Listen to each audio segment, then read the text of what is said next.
ఇద్దరొక్కటిగా మారేటి మధురమైన క్షణము దేవుని చిత్తములో పెనవేసిన నిత్యానుబంధము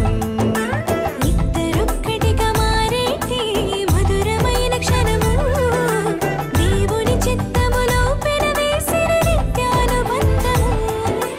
వివాహమన్నది అన్నింట ఘనమైనది ఆదాము హవ్వలతో మొదలైంది ఆ సందడి వివాహమన్నది అన్నింట ఘనమైనది ఆదాము హవ్వలతో మొదలైంది ఆ సందడి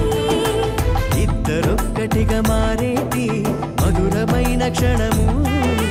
దేవుని చిత్త